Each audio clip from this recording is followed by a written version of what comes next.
Monsieur Sey, vous êtes le chef du service régional de l'action sociale de Saint-Louis. Vous venez de procéder aujourd'hui à la distribution de kits scolaires à des élèves vulnérables. Est-ce qu'on peut savoir quel est l'objectif de cette activité et le nombre d'enfants qui ont reçu ces kits? Merci. Donc l'objectif visé, c'est d'abord de soulager les pères de famille à la veille de l'ouverture des classes prévues pour le 12 novembre prochain. Il était de notre devoir en tant que service de l'action sociale de venir en aide, comme à l'accoutumée, les enfants issus de milieux défavorisés. Dès notre arrivée, nous avons fait un constat, un diagnostic sans complaisance de la situation. Et le constat était que nous avons reçu une demande assez prégnante allant dans le sens d'accompagner ces enfants, notamment dans le secteur de l'éducation. C'est la raison pour laquelle nous avons eu aussi à interpeller certains de nos partenaires qui ont réagi favorablement. Et depuis lors, nous gagnons leur confiance et chaque année, le nombre d'enfants bénéficiaires va crescendo. Nous saisissons cette opportunité pour remercier aussi les élèves et tout le personnel de l'action sociale qui n'a ménagé aucun effort pour nous accompagner dans cet événement inscrit désormais dans l'agenda des grands rendez-vous du service régional de l'action sociale.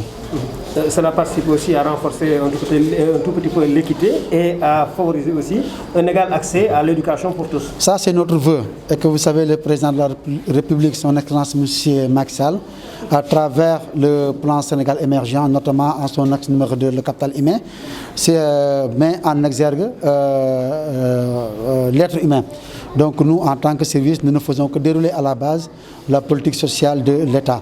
C'est la raison pour laquelle nous participons à notre manière à l'accès à l'éducation pour tous, avec l'appui et des partenaires, mais surtout avec les partenaires sociaux et les pères de famille et les facilitateurs pour au moins faire de notre mieux afin de pouvoir accompagner ces jeunes et surtout améliorer leur performance à l'école.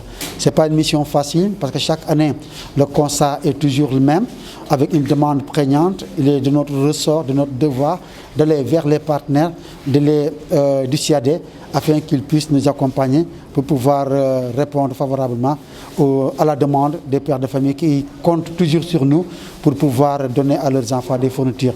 C'est une manière pour nous, comme je l'ai dit tantôt, de soulager ces pères de famille, toujours en cette veille d'ouverture des classes. Et quel message délivrez-vous aux enfants? Non, le message est simple. Le message est simple parce que nous, ce que nous voulons, c'est de les accompagner à travers ce geste, à travers donc ces fournitures.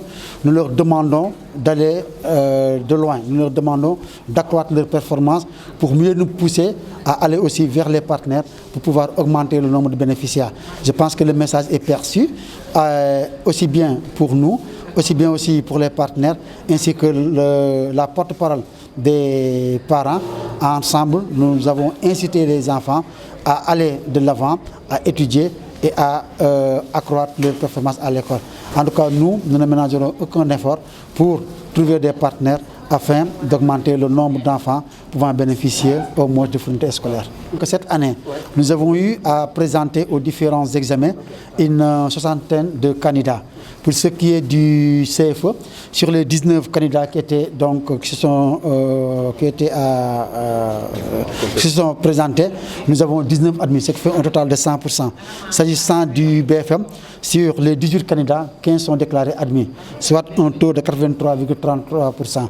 Tout le monde sait qu'avec la pandémie de la Covid, les élèves sont restés pendant 3 mois sans aller à l'école. Et malgré tout, avec les 23 candidats que nous avons présentés, les 19 sont sortis admis. Donc avec un taux de 82%, nous saisissons encore cette opportunité pour remercier très chaleureusement et vivement aussi les facilitateurs qui n'ont ménagé aucun effort pour accompagner les enfants afin d'améliorer leur performance, d'où ces résultats que nous venons d'obtenir.